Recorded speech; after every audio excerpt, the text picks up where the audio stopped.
The following program contains scenes and language of a frank and explicit nature. Viewer discretion is advised.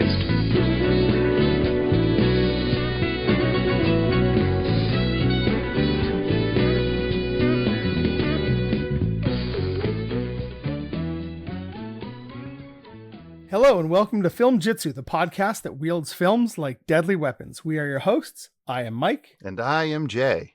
On this week's episode of Filmjitsu, I got my revenge on Jason for Speed 2 by making him watch Jaws: The Revenge, a fourth installment in the Jaws franchise that absolutely nobody needed.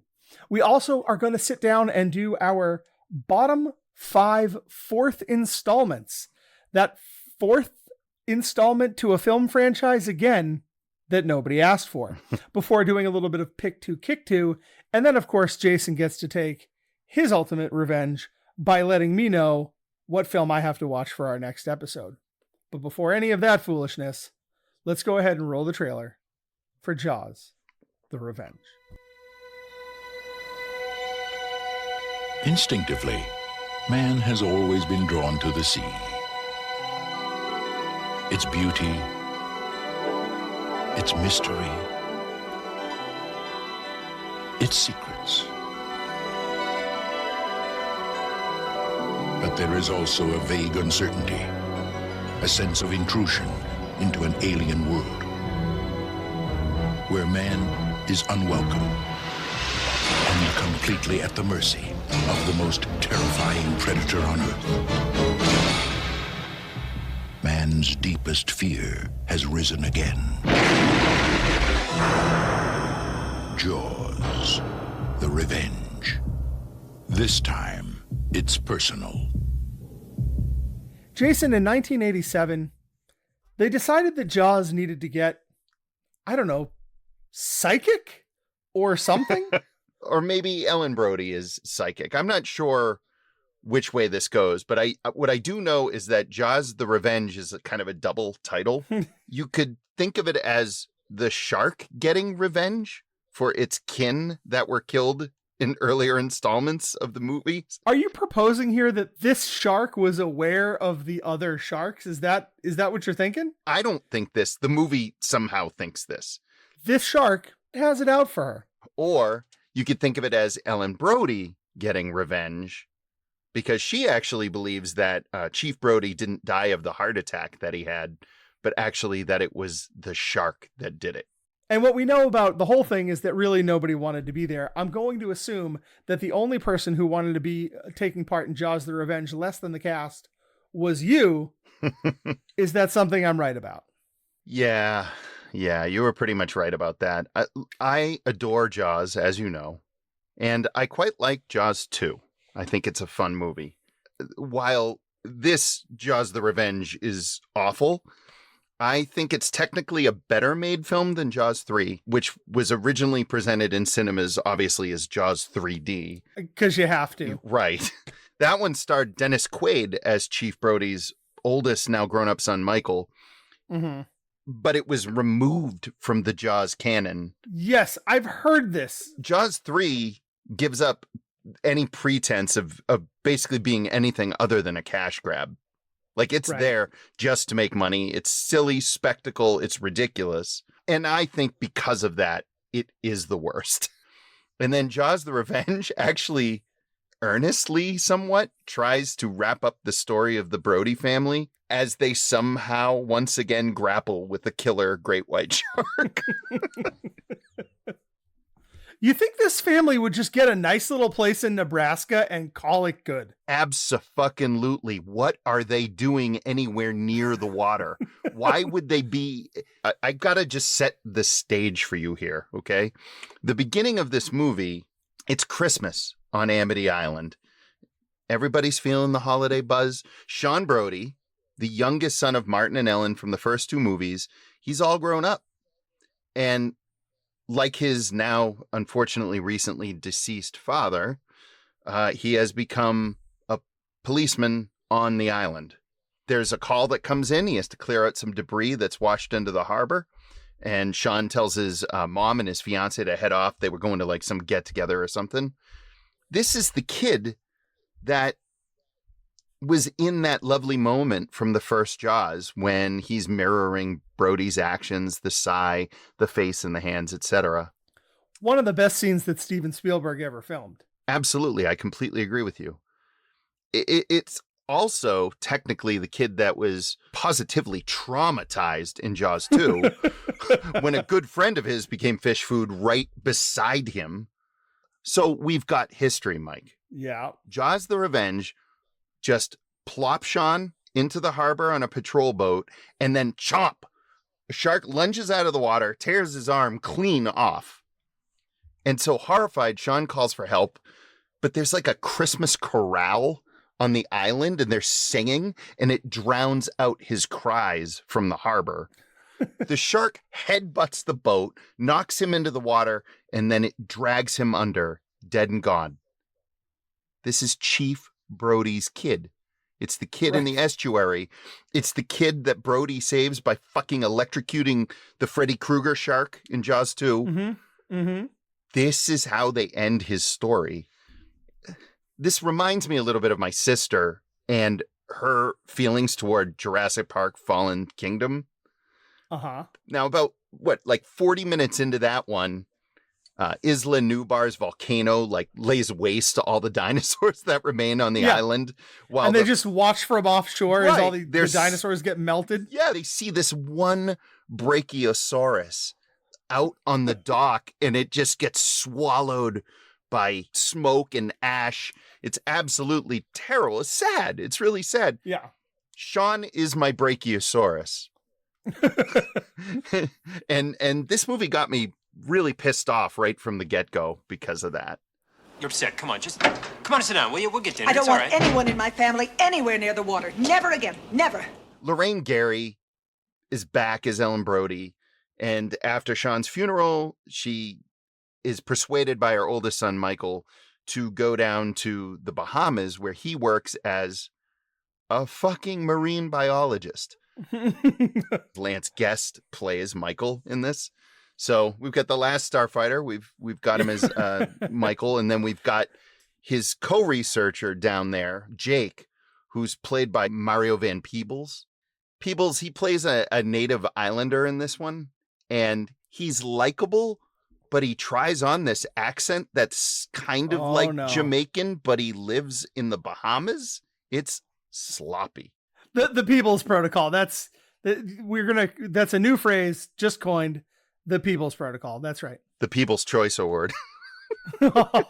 Yes. That's what we're going to have to use. That's going to have to go at Filmjitsu our year in review. End, we're going to have to do it there. We'll find the a way. People's Choice Award. The worst accent of the year. Yeah, the People's Choice Award.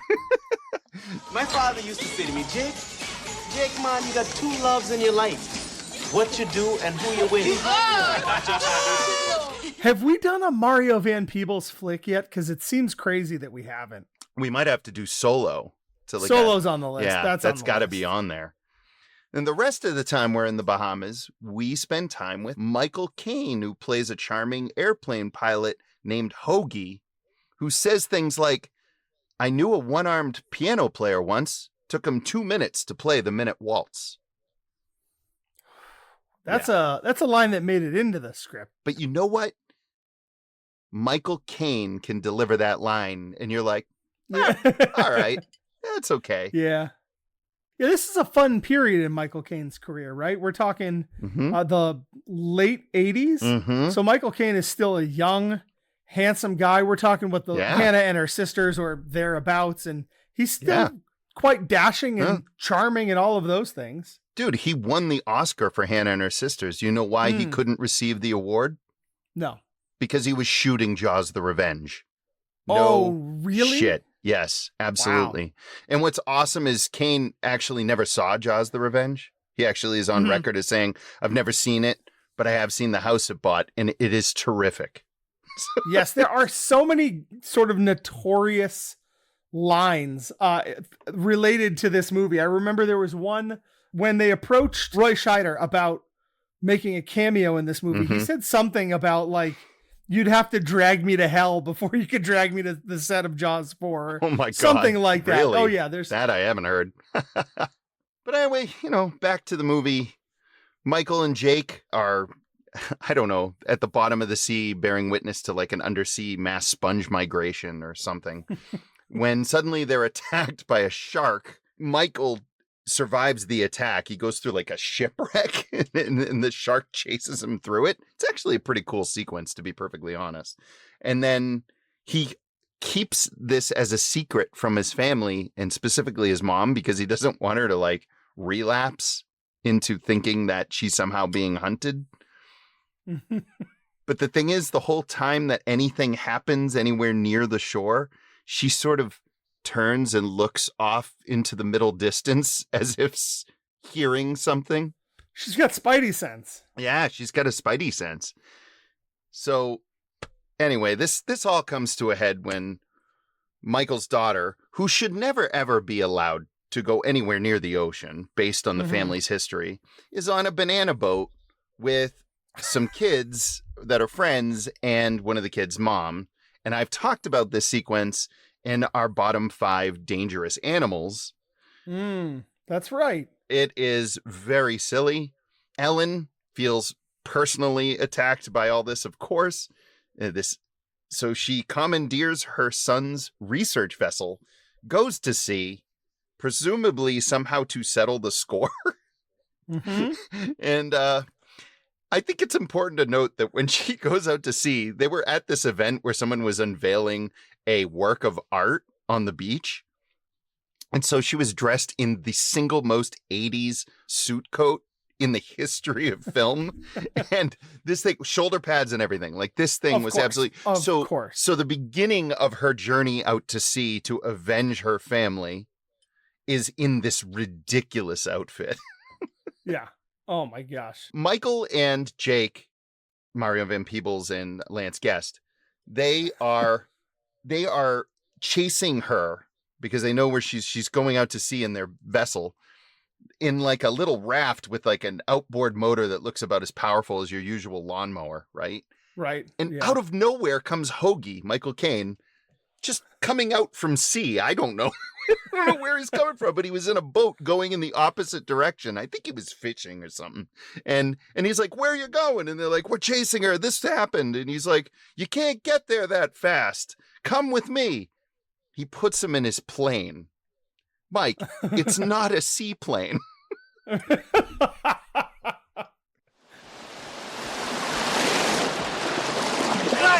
Hell, that wasn't half bad. Get out of here. I'll keep it busy. No, it's gonna come to the plane. It's attracted to the electromagnetic impulse of the metal on it. Get the bloody hell out of here. Michael!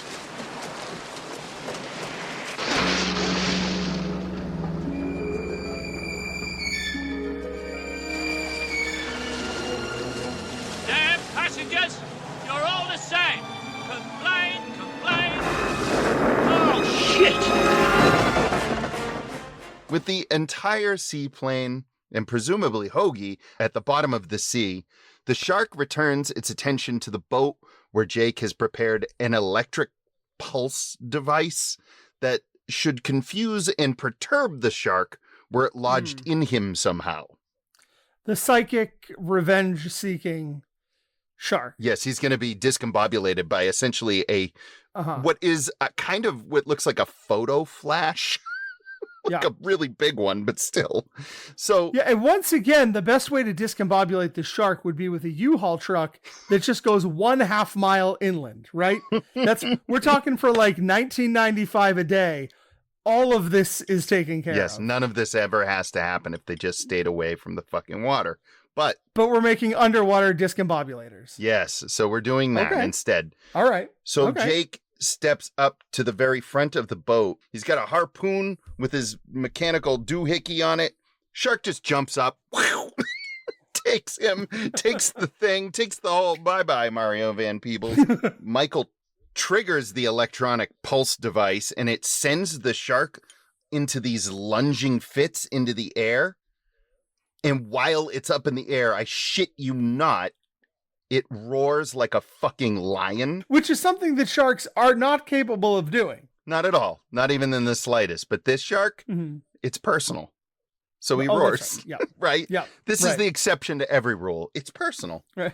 So I want this shark to join the Fast and the Furious franchise where it's all about family. Like, yes. I want just a shark driving a car because they can't do that either. So Right. who cares? Agreed. Just like an angry shark driving around a car with Dom Toretto because it's all about family. And this time it's personal. This is the way that this franchise needs to go. Jaws and the Furious. So anyhow, we've got this shark lunging out of the water. We've got the broken bowsprit. Mm. And Ellen's at the wheel. And suddenly it just occurs to her, I'm going to drive this friggin' boat directly into the shark. And as she goes for it, she has a series of sepia-toned flashbacks. Oh, boy. Okay. Of things she can't possibly have known. Oh, these are always the best. These are the best flashbacks. She sees Chief Brody at the end of the original Jaws with the gun pointed at the shark, and she's approaching the shark, and Chief Brody's lining up the sights, and he says, "Smile, you son of a," and she drives the broken bowsprit directly into the shark as Michael hits a pulse and makes it jump into the air. She spears the thing, and I shit you not, it explodes. Just explodes. Like it does in the first one? With the footage from the first one. No. Yeah, they just play the same footage again. I didn't know that. That's glorious. The big twist here is that I've seen this movie before. Mm-hmm. That doesn't surprise me. In 1987. Mm-hmm. I was in the theater. Of course when this you were. movie Yeah. came out. I bet you loved it in 1987. It was one of the first movies that I ever saw where I knew what I was watching was terrible.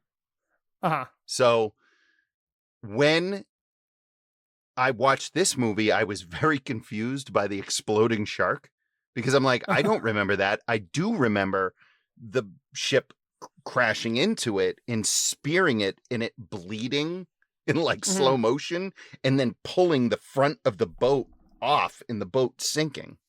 So I remember all of that. None of that was here. But you know what was here that I didn't remember? So when we did our bottom 5 dangerous animals, I made mention of a character death that is quickly reversed. Yep. And I was thinking of Michael Caine because I didn't mention Michael Caine you think is dead when the seaplane goes down, but no, Michael Caine comes up moments later and just climbs up the side of the ship and he's fine. Hey, give me a hand here for crushing. Okay. How the hell you do that, man? It wasn't easy, believe me. I was thinking of that moment, but in this version of the movie, and again, I don't remember, it's 1987, it's a long time ago, so maybe it wasn't this way, but I remember Mario Van Peebles dying. Mm-hmm. As it turns out, Mario Van Peebles also lives. What? After being bitten off the front of the boat, he somehow lives. He's got a big, like, his chest is bleeding or whatever. He's still cracking jokes, though. This movie is positively ludicrous across the board all the way through. And the reason why is because producer Sidney Sheinberg, who was not producer, but head of the studio for MGM Universal at the time, they were facing some budgetary issues at that time. And he was like, I know what'll make some quick cash for us. We'll make another Jaws movie. And he wanted that Jaws movie to be done in July of 87. He made this decision in September of 86. Whoa. Whoa is right. So director Joseph Sargent, who, you know, he has some decent credits under his belt with MacArthur that's starring Gregory Peck and The Taking of Pelham 1, 2, 3, which is by all accounts, a very good thriller. It is a great thriller. Yeah. The remake, not so much. Yeah. So Sargent signs up for this madness, goes into it, and the script isn't complete, and there's changes constantly happening, and the budget is getting cut left and right. It's an insane rush job. One of the funniest aspects of this is Sidney Sheinberg at the time. Guess who he's married to? Who? Lorraine Gary. Oh boy. She was retired. Yeah. So he pulled her out of retirement to reprise this role so that they could make a quick buck off of Jaws. The movie bombed. The movie positively bombed. Word of mouth was awful on this. It's obvious it's a rush job, which is really unfortunate because honestly, there are aspects of this that show effort. I liked the idea that they really were paying attention to Ellen's grief and to Michael's changes in life and all of this stuff. Like, I felt like they were giving the character some weight, except for Sean. He was delicious. And the cinematography by John McPherson is really solid all the way through. So I feel as though there's a lot of good effort on screen, but ultimately at the very end of this thing, it is the worst drop in quality from first movie to fourth movie, in keeping with our theme of the bottom five. Right. Well, what I can say is that I gave this movie to you as revenge for Speed 2, which might honestly be cinema's greatest drop from movie 1 to movie 2. Oh, and so geez. I feel as though I have accomplished what I set out to accomplish.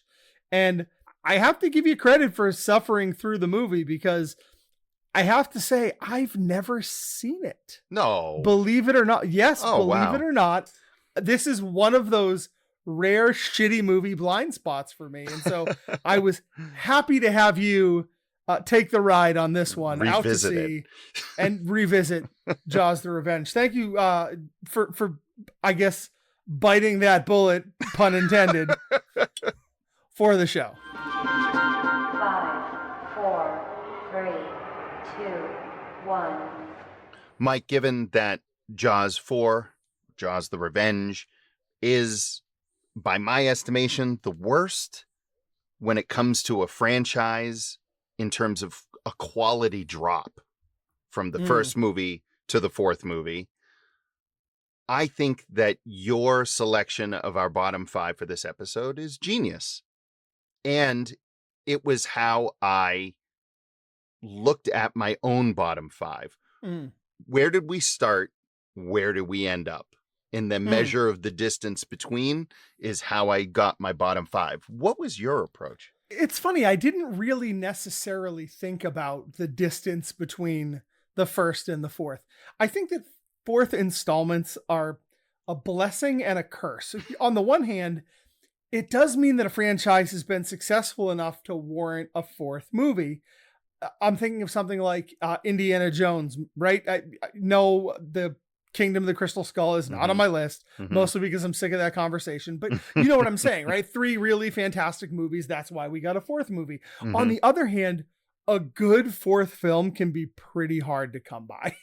Usually, you know, by that point, the story's run its course, and now we're in that cash grab phase. Yes. Shrek Forever After, I'm looking at you. With the table set, the number 5 on my list is Pirates of the Caribbean 4 on Stranger Tides. Yeah. Oh, Jay, how the mighty have fallen. In 2003, you probably couldn't have found somebody more ready to enjoy the Pirates of the Caribbean movie than this guy right here. Prior to that film's release, as you, I think, well know, that I was helping to throw pirate parties with friend of the show and occasional producer Nick Fanoff, right? We used to do this at his house every summer. We built a pneumatic cannon that we could fire across the yard. We were making people walk the plank. There were costumes, there were swords. It was crazy. So when Pirates came out, I was down to clown, and I had a blast with the first movie. Even the second movie was pretty fun, but oh boy, by the time Stranger Tides came out, I was over it. The Captain Jack Sparrow shtick had long since passed its expiration date. For sure. And worse than that for this one is that everyone else in the movie decided that the only way to exist alongside Captain Jack Sparrow was try to be as big or bigger as Captain Jack, which is like trying to out Flavor Town Guy Fieri. It's just, you could do it, but I wouldn't eat that slop. My number 5 is Alien Resurrection, which was a movie that Really? when I got out of the cinema, it was better than Alien 3 at the time. You really have it out for Alien 3. I did have it out for Alien 3. I don't anymore. I've kind of grown into understanding and appreciating Alien 3. Alien Resurrection, however, has gone the other way in my estimation. Because when I think back on the film, it's a premise based around a clone of Ellen Ripley that's birthed 200 years after the events of the first films. So this film doesn't even feel like it's part of the same universe. It's got this cheeky, weird sense of humor. All of the characters are shot in these close-ups that are weirdly wide angle. And it feels like a Terry Gilliam film in a lot of respects. It's directed by Jean-Pierre Jeunet, who did City of Lost Children, which also starred one of the best things about this movie, which is, of course, Ron Perlman. But I just couldn't get behind the changes in the mood. It felt as though they left the universe of the Xenomorphs and instead entered this weird, odd place where Winona Ryder is a android and there's underwater swimming aliens and all of this other bonkers kind of shit. Look, I am all for reinterpretation happening within a franchise. I'm a huge fan of The Last Jedi, but this one feels sloppy and just tonally off.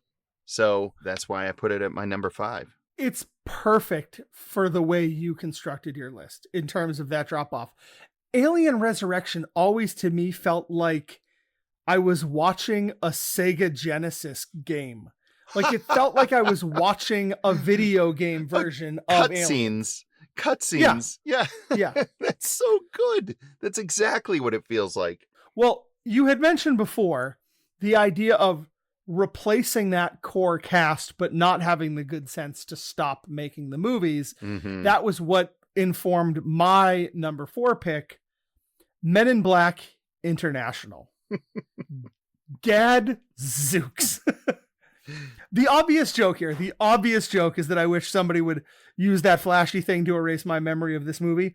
And as obvious as that joke is, it ain't wrong. It's not wrong. It's still the right impulse because this franchise was always about the chemistry between Will Smith and Tommy Lee Jones. Right. So when you take that away, you're just left with a bunch of silly aliens are real gags, which that alone would suck. But in this flick, they decided to try and turn Men in Black into a Mission Impossible movie and cram it full of action stars like Chris Hemsworth and Liam Neeson. And they're all zooming around the globe like Ethan Hunt driving through Rome. And for Christ's sakes, just let it go. Yeah. This movie reeks of desperation. The stars of your franchise recognize that the idea had run its course. So just wish the thing bon voyage and wave goodbye. But studios will drive a franchise into the dirt like a 2007 Toyota Camry and try and squeeze every possible penny out of the IP. And that is certainly what happened with Men in Black International. Yeah, 100% for sure. And I think that we'll hear a little bit more about Chris Hemsworth and Tessa Thompson with my number 4, because I completely disavowed the rules, having forgotten completely that we even decided to do that. So I apologize. Son of a bitch. But hey, sometimes you cheat. This is my cheat, I guess. That's true. Yeah, that's fair. I went with, like at number 4, Thor Love and Thunder from 2022. What an astounding disappointment. I know, because after the third movie in this series, Ragnarok, which was also directed by Love and Thunder's Taika Waititi, right? Uh-huh. The humor the story, the unconventional method of telling it, etc., all falls flat. It just doesn't work. It's too loud. Those fucking goats that they kept pulling in, like that loud bleating was just too much. Yeah.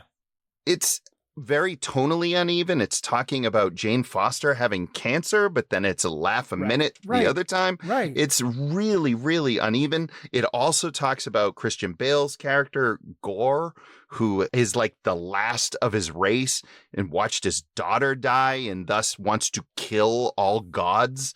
I mean, this thing is all over the place. Yeah. So I know I broke the rule. I apologize. I don't know that I could have done this, honestly.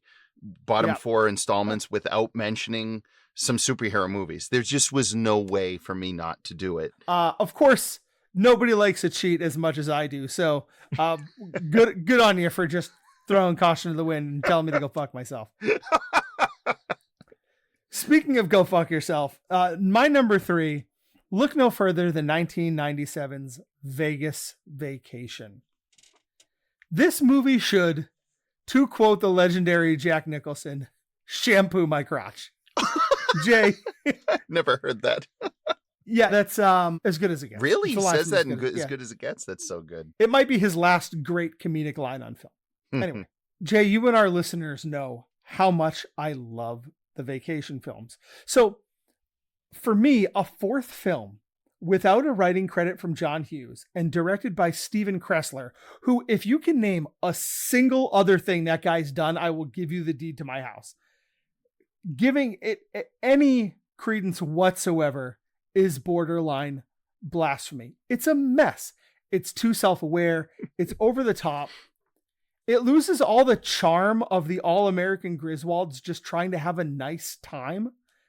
And it's also maybe the final straw that sent Randy Quaid off his damn rocker. So, however, the only positive thing I'll say is this film was made instead of the concept that Chevy Chase had pitched for a fourth vacation film, which was Swiss Family Griswold, wherein the Griswolds would be stranded on a deserted island. Oh, I would have 100%. I would have gone for that. Absolutely. Were they just going to walk around in the beach in circles? It's a deserted island. No, it'd be all the goofy hijinks that Clark would be up to. I think that would be a great flick. I think that's a perfect way to go with that film. Well, you know what? It couldn't have been worse, I guess, than Vegas Vacation. So whatever. What is it? What is this movie called? Vegas Vacation? What is this? Yeah. Yes. Vegas what? Vacation? Uh-huh. Is this is something to do with like those classics, right? Like Vacation, European Vacation, Christmas Vacation, that? But without, Vegas, of course, the National Lampoon. Vegas Vacation. That's right. Huh. Weird. I'm not aware of that. Interesting. Well, at my number 3, I've got Men in Black International. Wow. Okay. We really didn't here. like this movie. Wow. Okay. Yeah. Usually when the original director of a movie series leaves, it means bad things. Think, like Spielberg when he left Jurassic Park and Indiana Jones in his wake. By the way, I know a lot of people hate on The Lost World and Kingdom of the Crystal Skull, but I hate on one of those movies. But the movies following those movies are way worse. So when Barry Sonnenfeld let go of the reins on the Men in Black series, and both Will Smith and Tommy Lee Jones, as you said, did not return, it was a pretty sure sign that the quality was going to dip. Why would they keep making the movie? I don't get it. Well, it's money. There was money. It wasn't just money. I think that this charmless, graceless, and largely unfunny flick falls at the feet of producer Walter F. Parks and director F. Gary Gray. Word is the screenplay for the movie was filled with these modern day commentaries on immigration, and it involved like a alien music group that was based on the Beatles. And then I guess they were going to, the four of them were going to come together to create like the villain of the film or something like that. But it was apparently a pretty good script that Hemsworth and Thompson signed on to do. But during production, allegedly due to like, I guess, budgeting issues, producer Parks rewrote the script considerably, and he was confusing the actors and really pissing off the director, Gary Gray. And he attempted to quit several times off the film. This all shows up on screen. The confusion, the poorly staged action, all of it. Yep. Dude, these arguments between Gary Gray and Walter Parks, they happened all the way through editing to the point where the studio actually had 2 cuts of the film that were screened. One from Parks, one from Gray. Parks is one, and we got this steaming turd that is this joyless, not so special effects heavy mess. Well, I'm glad we agreed on Men in Black International. I'm also glad that we did not agree on following the goddamn rules. You were not supposed to be allowed to use superhero movies. I had no such restriction. So that means that I thought I would be meeting our obligation as a film podcast by including Superman 4, The Quest for Peace, on this bottom 5 list. It feels like they might take away our podcasting license otherwise. So I wanted to make sure that we covered it. If you didn't follow the rules, I'm not going to be surprised if it pops up on your list in a couple minutes, because what a pile of garbage this thing is. The franchise went from "you'll believe a man can fly" to "you'll believe we used coupons to pay for this movie." Oh my God. You have never seen a more checked out production than Superman 4. Everybody was visibly, almost hilariously checked out. Superman is trying to stop nuclear proliferation around the world and ends up doing battle with a guy named Nuclear Man who has like Nicki Minaj fingernails that shoot lightning. The special effects in the sequence where Nuclear Man steals the Statue of Liberty and flies it in front of the Empire State Building are so unbelievably bad that you could fairly call this movie Birdemic, The Quest for Peace, and you wouldn't be out of line. For sure. This is the only Superman movie that Roger Ebert took a pass on doing a full review on. But when he wrote a tribute to Christopher Reeve after the actor passed away in 2004, Ebert took a moment to mention how bad Superman 4 sucked in a written tribute to a dead man. Oh, man. That's how bad this movie is. That's how bad the movie is. No, it wasn't even crass. He was talking about the Superman franchise and how it kind of ran out of gas at the end, though, which is, I mean, a nice way of saying Superman 4 sucked. But to feel like you have to get that ink onto that paper in a man's obituary, that says a lot about that movie. So that's incredible. Wow. It will blow my mind if this isn't on your list, given the fact that you broke all the rules. So what is your next film? My next film is not Superman 4, The Quest for Peace. It is Vegas Vacation, which is a movie I guess, you know, when the head creative leaves, the quality drops. It's another one in this thesis. In this case, it was John Hughes, as you mentioned, who, you know, he left the Vacation series after writing the first 3, and it really shows. And the storyline finds Chevy Chase's Clark Griswold suddenly saddled with a gambling addiction, and Beverly D'Angelo's Ellen being seduced by Wayne Newton. Actually, you know what? No. Let's do this a different way, okay? Let's do this a different way. In my house, I have this thing I do with certain movies where I simply ignore outright the worst installment. I don't know. This is a really short list of movies that I ignore, right? I've heard tell of Poltergeist 3 or like a Die Hard 5. Like what these, they don't exist. But this thing, Vegas Vacation, no way anyone would ever make that. Can you imagine the scrote that it takes to be like, you know what? I know John Hughes wrote those last 3 movies, but I'm going to give it a go. Like, who do you think you are, sir? He wasn't even informed that they were making the movie, that he didn't know until trade journals were reporting on it. Gross. So after the movie came out and people were pissed off about it, they would come up to him and say, how could you? And he'd be like, I had nothing to do with it. Don't blame me. Well, Jason, we're at my number 1. But there is a huge asterisk on my number 1 pick. And that's because I'm not going to give you my actual number one pick. When I was thinking about this list, I realized that my number one pick is such a steaming pile of wet, hot garbage that I needed to save it for a full review. So it's gone on my short list for an upcoming episode.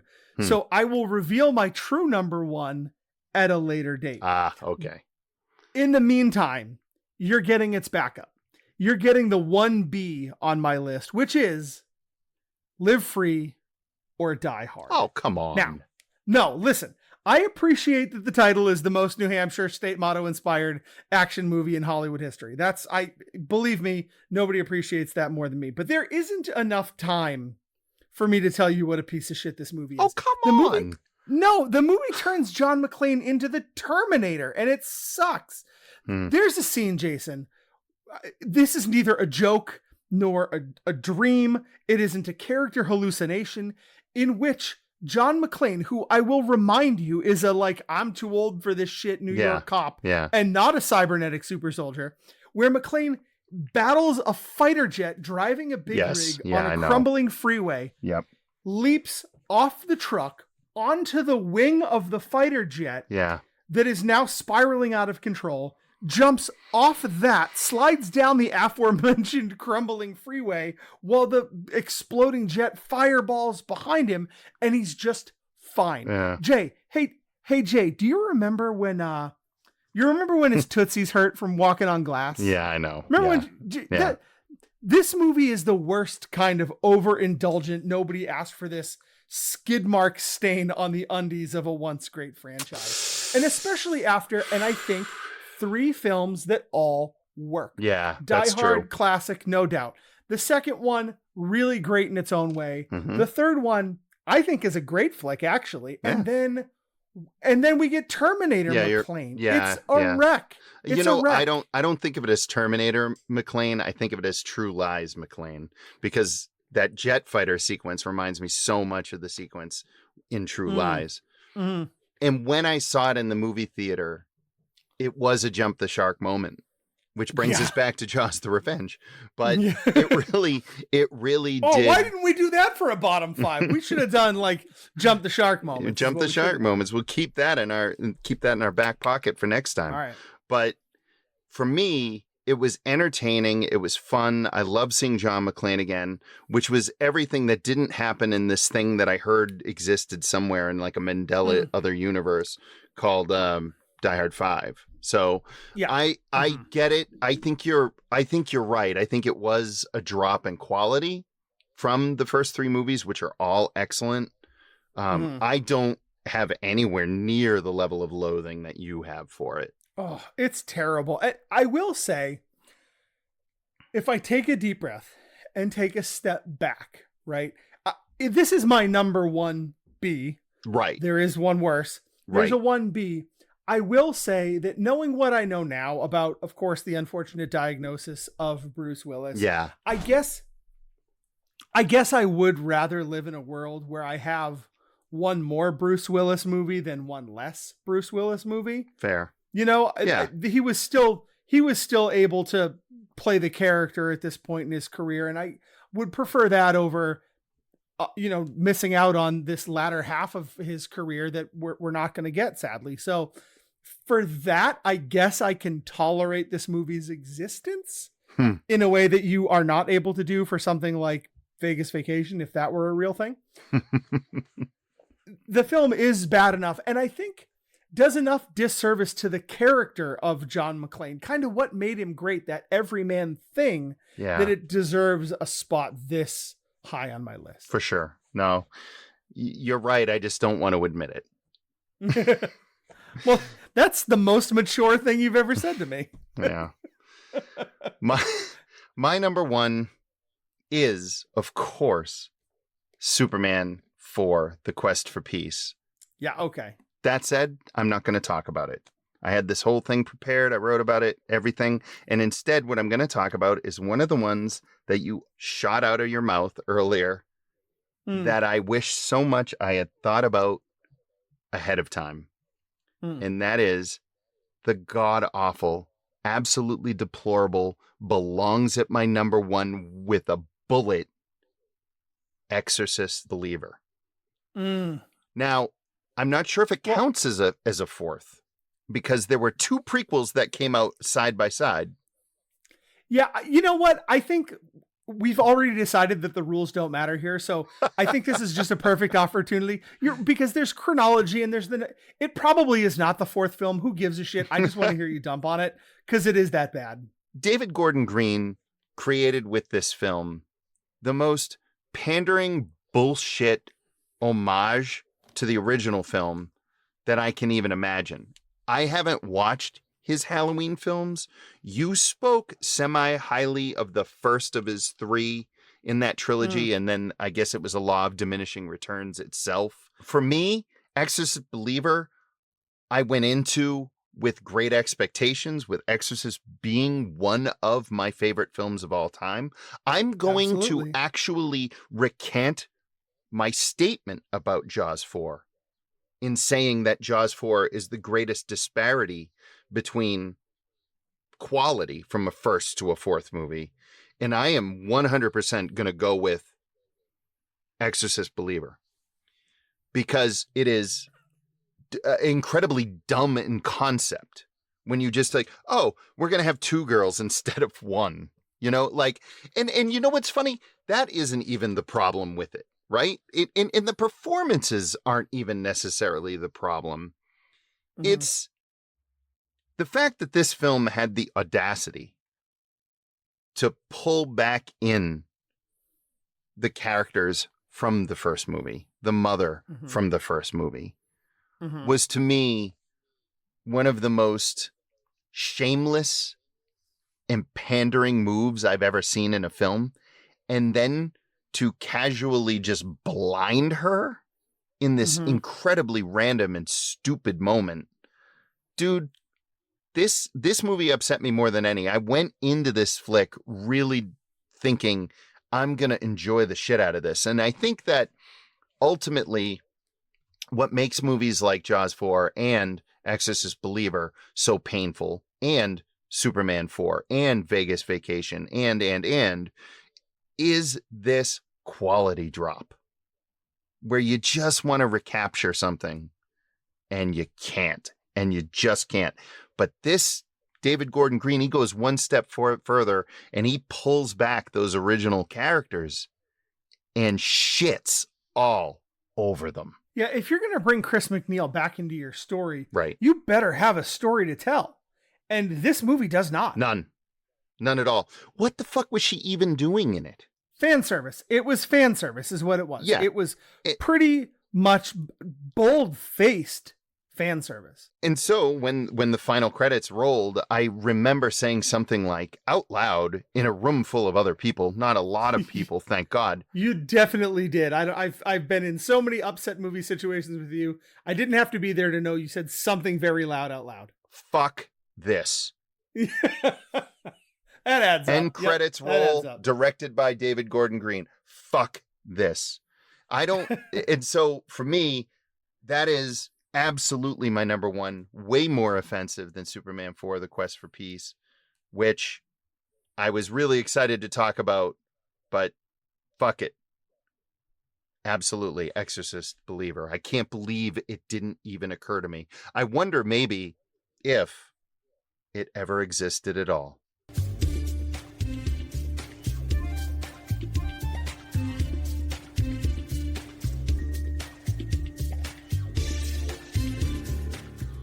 Jason, we just suffered through a lot of fourth installments. Whew. And I'm happy to set that aside, move on to something else. Of course. Thank God. Part of the reason why I gave you Jaws the Revenge was because we are in that summertime and I'm in a summertime kind of mood. And so here we are with Pick 2, Kick 2. And I haven't narrowed down exactly which 4 films I want to give you. I'm stuck between a couple of eras. So I guess what I'm going to ask you is a little bit of choose your own adventure. Do you want something recent or something a little less recent? Less recent. Less recent it is. Okay. Then our Pick 2, Kick 2 for our summer blockbuster films are Independence Day. I knew it was going to be the first one. I knew it. The Fugitive. Okay. Jurassic Park. And Batman 89. Now, I had to look. I can't believe none of these have come up in Pick 2, Kick 2 before, but they haven't. I checked the list. Independence Day, The Fugitive, Jurassic Park, Batman 89. Sure. It's simple. Is it? Yeah, this is the easiest one of all time. Really? Okay. Well, I'm surprised because it's not super simple for me. All right. What are you struggling with? Well, Batman 89 is trash. Yeah, it's trash. Wow. It's you trash. went right there? Yeah, I went right there. Right there. It's actually pretty Really? garbage. I watched it not long ago, and I couldn't believe that I was excited or as entertained by it as I was when I originally saw it. It is way too campy. Nicholson is way too far over the top. I have always much preferred Batman Returns. No, and I really don't. Really? I really don't, because there's way too many villains. That movie is the reason that we get so many movies like Spider-Man 3 and such. Yeah. They just cram it full of villains. So that movie drives me even more crazy to some extent because everybody loves it so much. And I get so turned off by it. I love Michelle Pfeiffer. I would have loved a movie where it was like Max Schreck, Michelle Pfeiffer, and Batman. I could do without the Penguin completely. Great. Danny DeVito, awesome in another movie as the Penguin, for sure. Absolutely great. Batman, the original film, really, really doesn't work for me anymore. The Prince music, the last time I saw it, I actually disliked it. So that's one right off for me. Okay. Yeah. I wouldn't have such an easy time. I definitely wouldn't say that I think of that film as being trash, but it is maybe the one, as I look at these four, that might be a little bit on the outside looking in. I love Independence Day as maybe one of the greatest dumb summer movies I've ever seen. I was just the right age when that movie came out. My high school girlfriend's mother made an Independence Day birthday cake for her brother, which was pretty epic that year. So I have a lot of love for that film. Jurassic Park, of course, is Jurassic Park, and The Fugitive is fucking awesome. Yeah. So good flick. I think for me, I'm down to kind of those three. I think if I had to right off the bat decide I was keeping one, I think in the spirit of the summer blockbuster, I would keep Independence Day. You have to keep Independence Day. Santo approved. Anything. Oh, absolutely. I mean, Will Smith on that run over those few years, at that time, he was really like this incredible star, pulling Jeff Goldblum in. Absolutely. Harvey Firestein's hilarious. Like everything. Bill Pullman's weak, and I don't love him as the president. I don't find him particularly persuasive during that big speech that everybody gets rallied up about. But sure. Cousin Eddie's flying a crop duster into the fucking mouth of the... It was really all downhill for Cousin Eddie after that. It was. But, Randy Quaid had his moment there. That was his moment in the sun. You got Diet Keanu Reeves there, that kid that was in it. So I really love Independence Day all the way through. I even like that they cleverly played with the idea from War of the Worlds with giving it a virus, giving the aliens a virus where they lower their shields, etc. Yeah. Boy, did I love that. It hit for me too, the very right spot. It is a perfect summer movie.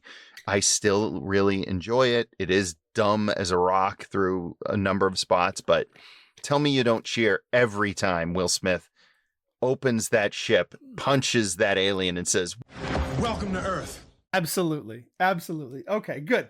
So we're aligned on that one for sure. Yep. It gets a little harder for me. I think if I'm really truly thinking about the big summer blockbuster, the pick for me has to be Jurassic Park, but The Fugitive it's a different kind of summer blockbuster. And I think it might be easy to forget here in 2024 just what a smash hit that movie was at the time. It was a huge. Big film. Huge. It was a big film. Yeah. Harrison Ford, again, who has played some of our most iconic characters, still managing to be this other guy and finding success again. Tommy Lee Jones, of course, earning his Academy Award. And so I think maybe it's the dark horse in this list. Yeah. But it might be the pick for me. Jurassic Park is a great film. I love it. The franchise has fallen by the wayside, I guess we'll say, but I don't know. I'm torn between those last two. I also agree with you, and I wasn't sure that I would have said this initially going in, but I don't think Batman's going to be a pick for me. So Independence Day I have locked in, but I'm torn between the next two. You said it was easy. Where are you at? The Fugitive's a great flick. I absolutely love it. I think it's terrific. It's not Jurassic Park. So Jurassic Park is another film from the, I guess, undisputed king of summer blockbusters. And Spielberg did it with Jaws. He did it with Jurassic Park. And for me, it represents summer. It represents eye-popping wonder and horror, thrills, excitement. Jeff Goldblum is Ian Malcolm. Absolutely. That's what phenomenal. This is for you. This is what I forgot. Yeah. Yeah. You've never said a bad thing about Jeff Goldblum in your whole life. I gave you 2 Goldblums. Yeah, that's what you I did. You dropped 2 Goldblums and there's a 2 Goldblum rule. So anytime there's Goldblums, it wins. You know what? It's not supposed to work this way, but for me, when I think of big summertime flicks, I think of characters like Han Solo or Indiana Jones. Sure. And so I guess maybe for my list, much perhaps to my surprise, I'm going to go with The Fugitive. I'm going to keep John Kimball. Harrison Ford. I'm going to keep Harrison Ford as a vital part of my summer blockbuster experience. Okay. But only because you're keeping Jurassic Park. So you can come over to my house and still see Jurassic Park, and I can come over to your house and watch The Fugitive, and we can just kick Batman into the Forbidden Zone. Sounds good.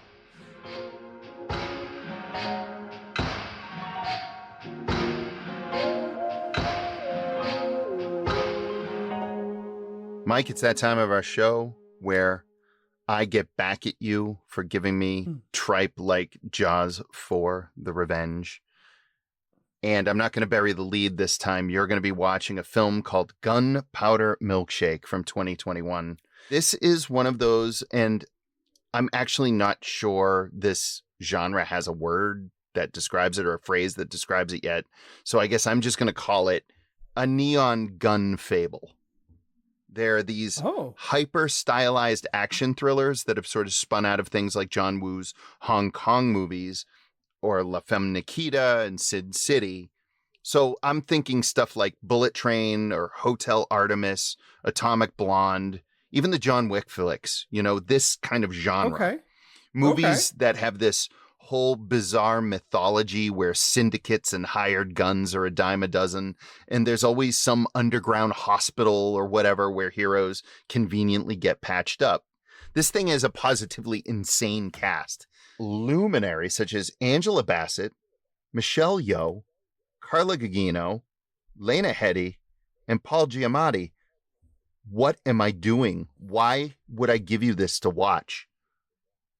Because it's fucking awful. That's why. Do you know how much money it made in the box? It's a $30 million budget. It made $1 million at the box worldwide. Wow. Now it's a Netflix movie, so limited release, but I gotta say, this whole genre, as I like to call neon gun fables. I like that. They're not great. A lot of them aren't great. They're overly stylized. They're light on plot. They're thin on character. They're high on action, but frequently the action is over choreographed and poor. I am really interested in tackling this genre. So that's why I gave it to you. And for our bottom 5, we're going to go with bottom 5 gun scenes. So not shootouts specifically. Nope. Just involving guns. Gun scenes. Mike is going to watch for our next episode, Gunpowder Milkshake. Until next time, we have been your hosts. I am Mike. And I am Jay.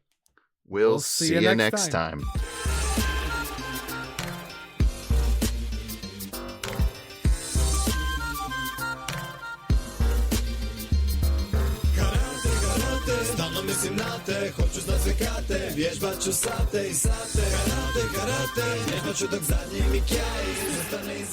I hated the experience. Oh, the fucking cat. Get out. Get out. Hey, fuck off. Get out. Jesus. Well, at least we found our outtake for the episode.